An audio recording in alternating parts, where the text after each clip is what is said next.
The morning Thomas Carver left for the Pine Valley National Reserve was cold but bright. The kind of early autumn day that seemed perfect for hunting.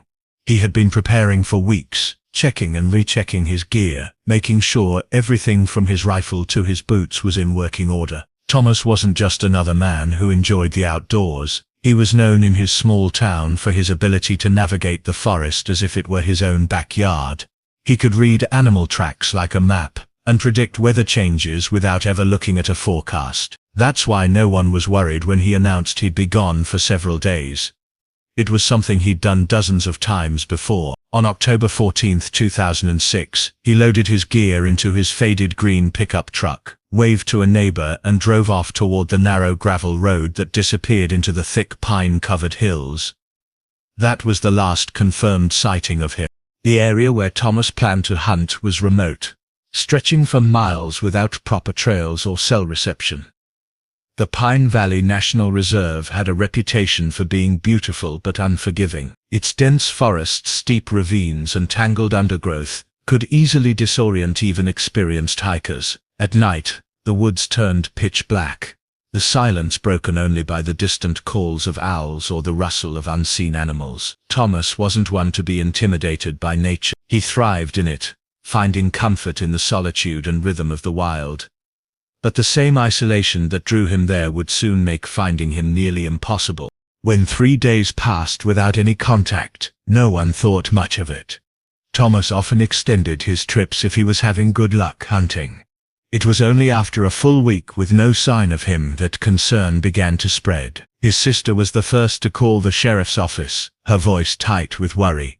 Within 24 hours, a search and rescue team was assembled, including local deputies, volunteer hikers, and a group of trained search dogs. Helicopters scanned the forest from above, while ground teams combed the trails. But the sheer size of Pine Valley worked against them. For every area they cleared, there were hundreds more untouched. 2 days into the search, they found his campsite, deep in the woods, far from any marked path. The site appeared undisturbed. His tent was still pitched, a small fire pit sat cold and unused, and a few cooking utensils were stacked neatly on a tree stump. Oddly, his rifle and hunting gear were missing. There was no sign of struggle, no dropped items, no footprints leading away that could be followed. The dogs circled the area repeatedly, but didn't seem able to track any strong scent beyond the camp itself. It was as if Thomas had simply walked away and vanished into the trees. Theories started to form almost immediately. Some believed he might have injured himself while tracking game, unable to make it back to camp.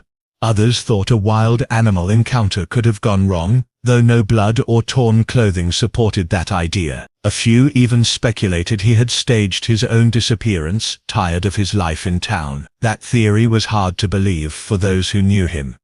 Thomas was deeply rooted in his community, often helping neighbors with repairs or sharing venison from his hunts. Nothing about his recent behavior suggested he wanted to leave it all behind.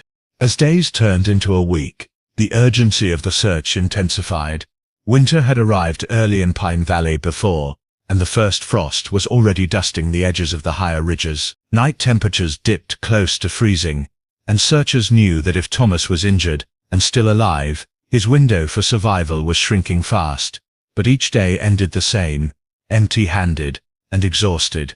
After 2 full weeks of coordinated efforts, the official search was scaled back. A few volunteers continued to explore the area on their own time, but as the snow began to fall heavily, the forest became inaccessible. By the end of November, the case was quietly filed away as unresolved. For Thomas's family, the lack of closure was almost worse than grief. They had no body to bury, no answers to cling to, just a lingering question that gnawed at them every day. What had happened out there in those endless woods? The land had swallowed him whole, leaving nothing but his abandoned camp and the chilling silence of the pines. And though the snow had erased any trace of him for the winter, the mystery was far from over. It had only just begun. By the time 2010 arrived, Thomas Carver's disappearance had shifted from an urgent mystery to a faded memory in the minds of most residents. In the early months after the search had ended, his photograph had been taped to bulletin boards in diners, post offices and gas stations around town, but over time those flyers curled, yellowed, and were quietly taken down. The local paper stopped printing updates, and without new leads, the sheriff's office moved on to more pressing cases. Yet for his family, the absence was still a raw wound. His sister kept his small brick house exactly as he had left it. Boots by the door, coats hanging in the hallway, his favorite hunting knife resting on the shelf. The routine of life continued for everyone else, but for them it felt as if time had frozen on the day he drove into Pine Valley. Despite the official silence, rumors persisted. Some said Thomas had fallen into one of the many hidden sinkholes that pitted the valley floor, places so deep and narrow they could swallow a person forever. Others claimed to have seen fresh boot prints along the reserve's northern boundary months after the search ended, though no one could prove they belonged to him. In bars and coffee shops, the theories became more dramatic, with each retelling tales of backwoods poachers who didn't like strangers, whispers about hidden meth labs in the forest, and even mutterings about an old logging dispute that had turned violent. Every theory had its believers, and every believer seemed certain they had the truth. The strangest theory came from a retired park ranger named Bill Mercer, who occasionally told the story to newcomers. He claimed that years before Thomas vanished, he had stumbled upon an unmarked hunting cabin deep in the reserve, far from any road or mapped trail. It was a small weathered structure, built from rough-cut timber, with a chimney made of mismatched stone. He said it looked abandoned from the outside, but inside there were fresh supplies, neatly stacked firewood, and the smell of tobacco smoke lingering in the air. Mercer insisted he never saw the cabin again, no matter how many times he tried to find it. He believed it belonged to someone who lived in the forest year-round, a person who knew how to remain unseen. When Thomas disappeared, Mercer wondered aloud if he had somehow crossed paths with the mysterious inhabitant. Most people dismissed the story as one of Mercer's campfire embellishments, but it still left an uneasy mark on those who heard it. For the Carver family, the lack of answers was worse than any grim truth might have been. They organized small, private searches when the weather allowed, hiking the less-traveled corners of the valley and combing through dried creek beds. They hired private trackers, but the dense, shifting landscape made the work slow and often fruitless. Every lead ended the same way: nowhere. After 4 years without any confirmed sightings, the state declared Thomas legally dead, a decision his sister fought until the very last moment. Accepting it on paper felt like erasing him entirely. In the quiet years that followed, Pine Valley became just another forest to most people, a place for campers and hunters to escape into for a weekend. But for a handful of locals, the name still carried an edge of unease. They spoke in low tones about the way the woods seemed to absorb sound in certain places, how trails would subtly shift after storms, and how at dusk, if you stood still long enough, you could swear you heard movement just beyond the tree line. There was an unspoken understanding among some of the old hunters that certain corners of the reserve were better left unexplored. Even as the years passed, strange incidents kept the story alive in small ways. Hikers reported finding old campsites in the deep woods, abandoned but oddly clean, as if whoever stayed there had left in a hurry yet took the time to erase most signs of their presence. Once, a group of teenagers claimed they found a jacket hanging from a tree branch with a faded patch that looked like it could have been Thomas's. They didn't take it, and when they tried to find the tree again, it was gone. These stories never made it into official reports, but they trickled through the community, keeping the idea alive that Thomas might not have simply died in the forest, that something else might have happened to him. By the end of the decade, the Carver case had become a ghost story as much as a missing persons file. People had moved on, yet the mystery lingered like fog in the pines. Most accepted that whatever had happened to Thomas would remain buried forever beneath the layers of fallen leaves and years of silence. But in the summer of 2016, a discovery miles away from his last known location would rip open the past and drag the unanswered questions back into the light. The summer of 2016 was unusually dry in the region surrounding Pine Valley. The forest floor was brittle with dead leaves, and the air carried the faint smell of dust instead of the usual earthy scent of pine. It was during one of these hot, cloudless afternoons that a young couple, Daniel and Marissa Green decided to hike along an overgrown logging road they had never explored before. The path was barely visible beneath the brush, choked with tangled weeds and low branches. It was the kind of place that seemed untouched for years, a forgotten road leading nowhere. Half a mile in, Marissa spotted something unnatural through the trees, an angular shape breaking up the wild green. At first, she thought it was just a rusted piece of old equipment, but as they got closer, the outline of a pickup truck emerged from the shadows. It was caked in mud, its green paint faded almost to gray. Moss crept up along the sides, and vines had begun wrapping themselves around the tires.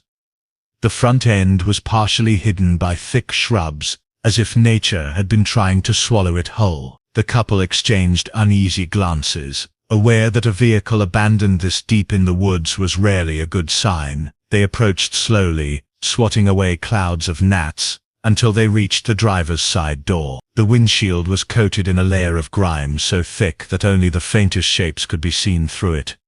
Daniel tried the door handle. It was unlocked. When he pulled it open, the air that rushed out was stale and suffocating, heavy with the smell of rot. Slumped in the driver's seat was a man. His body had withered, his clothes faded and stained with time. His head was tilted toward the side window, the skin drawn tight over bone. Even before they backed away in shock, it was clear he had been there for years. Marissa stumbled back, her voice caught somewhere between a scream and a gasp, while Daniel fumbled for his phone to call the sheriff's office. The dispatcher instructed them to remain where they were, and within an hour, 2 deputies arrived, followed by detectives and crime scene investigators. The first breakthrough came almost immediately. The truck's license plate, though dulled by dirt and moss, was still legible enough to run through the system. When the results came back, every investigator on scene felt the shift in the air. The truck belonged to Thomas Carver, the man who had vanished from Pine Valley a decade earlier. It was the first tangible connection to him since his disappearance, and it sent a surge of energy through the case that had long been cold, but that energy was tempered by confusion. The man in the truck was not Thomas. He was later described as being in his late 30s or early 40s, with no identification, no wallet, and no personal belongings, other than the clothes on his body. His pockets were empty, and his shoes were worn nearly smooth on the soles. The interior of the truck was stripped of anything that could have offered a clue. No hunting gear, no maps, no papers, nothing but a cracked dashboard and dust. It was as if whoever had driven it last had gone out of their way to remove any trace of themselves. The discovery was made public within days, and the story spread quickly. Local news outlets revisited Thomas's disappearance, digging through old reports and interviewing his surviving family. For the first time in years, the name Pine Valley was on everyone's lips again. Theories swirled. Some thought the man in the truck had stolen it years earlier and died there for unknown reasons. Others believed he and Thomas had been connected in some way, possibly living together off the grid. More unsettling ideas suggested that both men might have been involved in something dangerous in the wilderness, and that the truck was left behind to hide evidence. For investigators, the most pressing question was simple. Where had the truck been for the past 10 years? The logging road where it was found was nearly 8 miles from Thomas's last known campsite, but the truck's condition suggested it hadn't been there the whole time. Tire impressions beneath the moss hinted that it had been moved more than once before settling into its final resting place. There was no obvious sign of damage to the vehicle, and the keys were missing. The autopsy confirmed the man had been dead for at least 2 years, but the cause of death was not immediately clear. The heat and humidity had taken their toll on the remains, erasing some of the finer details that could have told his story. Still, the coroner noted that there were no broken bones from accidents, no signs of animal predation, and no immediate evidence of self-inflicted harm. Whatever had happened to him had been deliberate or carefully concealed. As the truck was towed out of the forest, locals gathered to watch, their eyes fixed on the battered vehicle, as if it might give up its secrets in the daylight. The sight of Thomas Carver's pickup rolling back into town after a decade was almost surreal, but instead of closing the chapter, it only opened a darker, more tangled one. The mystery of Pine Valley had not ended with the discovery. It had deepened into something far stranger than anyone had imagined. The pickup truck was brought to an evidence lot on the outskirts of town. Its faded paint and moss-covered panels a strange sight under the harsh fluorescent lights. Forensic teams worked methodically, treating the vehicle as though it might be the last remaining witness to whatever had happened in Pine Valley. Every inch of the interior and exterior was photographed before technicians began their slow, careful search for anything overlooked. They removed the seats, pried open panels, and examined the undercarriage. What they found only deepened the mystery. Soil samples collected from the wheel wells revealed multiple layers of sediment, each with different mineral compositions. This suggested the truck had been parked in various locations over the years before its final stop on the abandoned logging road. One layer matched the clay-rich soil of Pine Valley. Another was traced to the marshy edges of a lake nearly 30 miles away, and a third appeared to come from a gravel road near the state border. The vehicle had clearly traveled after Thomas Carver's disappearance, but by whom and for what reason remained unclear. The interior offered a few more fragments of a story, though none were straightforward. Faint tufts of animal fur, likely deer or elk, were found embedded in the fabric of the back seat, alongside traces of pine resin on the floorboards. In the glove compartment, investigators uncovered a map of Pine Valley Reserve, its paper creased and weathered. Certain areas had been circled in pencil, most of them deep within the most isolated parts of the forest, far from any established trails. Several small X marks dotted the map's margins, though no one could determine their meaning. The most puzzling find came when a technician felt something lodged beneath the driver's seat. It was a small brass key attached to a tarnished metal tag stamped with a storage unit number. When officers traced it, they discovered it belonged to a rental space in a storage facility on the far side of the county, leased under the name Evan Holt. There was no record of anyone by that name in local databases, and no known connection between Holt and Thomas Carver. When the storage unit was opened, the contents raised even more questions. Inside were neatly stacked plastic bins filled with camping gear, tents, sleeping bags, cookware, water filtration systems, all in good condition. There were also several sealed boxes of ammunition, a weathered hunting bow, and a metal lockbox. The lockbox, when forced open, revealed something that jolted the investigation. Thomas Carver's driver's license, social security card, and wallet, containing a small amount of cash and faded receipts from. Beneath the wallet lay a leather-bound journal. Its cover was scuffed, the pages yellowed at the edges. The entries were written in Thomas's handwriting, but their content was disjointed and unsettling. They began as simple hunting notes, locations, weather patterns, and animal sightings, but soon shifted to something darker. He wrote of avoiding them, of feeling watched at night, and of hearing voices in the trees when no one was there. He mentioned finding markers in the forest made of stacked stones and animal bones, and of seeing distant campfires that vanished when he approached. His final entry, dated September 2009, nearly 3 years after his official disappearance, was a single sentence. "They found me again." The discovery of the journal and the confirmation that Thomas had been alive for years after vanishing turned the case on its head. It was no longer just a missing persons investigation, but something far stranger, as if Thomas had been living on the run in the wilderness, pursued by people or perhaps something unknown. Investigators examined the journal for hidden codes or messages but found none.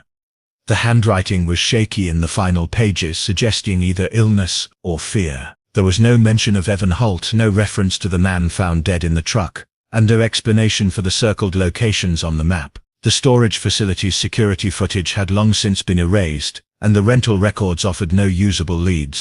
News of the discovery spread quickly, reigniting public fascination with the Carver case. While some viewed the journal as proof Thomas had been targeted, others dismissed it as paranoia brought on by isolation. Online forums exploded with speculation, ranging from theories about criminal activity in Pine Valley to wild claims about secretive groups using the forest as a base. But for the detectives working the case, the physical evidence told a colder story. Two men connected by a vehicle, a storage unit, and a stretch of forest, where things had gone terribly wrong. What it didn't tell them was the most important piece of all, where Thomas Carver was now, and whether he was still alive. As they closed up the storage unit that day, the sense was unanimous among the team. Whatever the truth was, it hadn't reached them yet. The final chapter of Pine Valley's mystery was still waiting to be found, somewhere far beyond the edges of the map. The autopsy on the man found in Thomas Carver's truck was completed in the weeks following the discovery, and the results were as disturbing as they were frustrating. The coroner determined he had died from a single gunshot wound to the chest. The bullet had passed cleanly through his body, and no shell casing or weapon was found in or near the truck. The wound suggested a close-range shot, possibly execution style. There were no defensive wounds, no signs of a struggle, and no indications that he had tried to flee. It was as if he had either trusted the person who killed him, or had been taken completely by surprise. Based on decomposition and insect activity, the coroner estimated the man had been dead for about 2 years before the truck was discovered. That meant he had died long after Thomas had already disappeared, and years before the truck's final resting place was found. The man's identity remained a mystery. His fingerprints matched no databases, his dental records yielded no leads, and no missing persons reports fit his description. He had no tattoos, no identifying scars, and the clothing he wore was generic and worn from use. It was as though he had lived without leaving a trace, someone who existed off the grid. This aligned disturbingly well with the idea that he might have been part of the same isolated, hidden existence Thomas had described in his journal. Investigators revisited the journal entries, trying to connect them to the timeline of the unidentified man's death. If Thomas had been alive in 2009 and the unknown man died around 2014, the two may have crossed paths in that 5-year gap. The theory emerged that Thomas and this man could have been allies, possibly living together in the wilderness, relying on each other for survival. That raised the more troubling question of who, or what, Thomas had been avoiding during those years, and whether the dead man had fallen victim to the same unseen force. The circled locations on the map, found in the truck, were re-examined. Teams were sent into the most remote parts of Pine Valley, focusing on the X marks drawn along the edges. What they found was unsettling. In one location they discovered the remnants of a crude shelter built from logs and a tarp, partially collapsed under fallen branches. A rusted tin cup and an empty can of beans sat inside, both weathered from years of exposure. At another site, they found a ring of stones from what may have once been a fire pit, surrounded by old footprints pressed into hardened mud. Too old to match to anyone, but clear enough to know they belonged to at least 2 different people. One of the most disturbing finds came at the third marked location. Investigators discovered a tree with deep, deliberate carvings spiraling around its trunk. The shapes were uneven, but repeated, almost like a coded message or symbol. Nearby, several small animal skulls were suspended from branches with frayed twine, swaying in the breeze. No one could determine who had placed them there, or why. Some officers dismissed it as a local hunter's grim decoration, but others suspected it might have been connected to the Watchers. Thomas mentioned in his journal, despite these discoveries, there was still no sign of Thomas himself. Without a body, a confirmed sighting, or fresh evidence, the investigation began to stall again. The working theory among some detectives was that Thomas had met the same fate as the unidentified man, his body perhaps hidden in one of the many unsearchable corners of Pine Valley. Others believed he might still be alive, having retreated even deeper into the wilderness to avoid whoever or whatever had been pursuing him. As months passed, the renewed interest in the case began to fade. The truck was locked away in an evidence storage facility, the journals secured in an evidence locker, and the man in the truck was buried in an unmarked grave in the county cemetery. His headstone bore only the words John Doe, and the year he was found. Thomas's family continued to hold out hope, refusing to have him declared dead for a second time. In the end, the case was left open, but inactive. a file of unanswered questions gathering dust. For the people of Pine Valley, the mystery lingered like a shadow. Hikers still reported strange feelings of being watched in certain parts of the forest, and some claimed to have seen flickers of light in the distance at night, where no campfires should be. Whether these were real encounters or just the lasting influence of the story, no one could say for sure. Thomas Carver's fate remained unknown. His name, once spoken in the past tense, became a quiet warning among those who knew the forest well, that some places hold their secrets too tightly, and that once you vanish into them, you may never truly come back.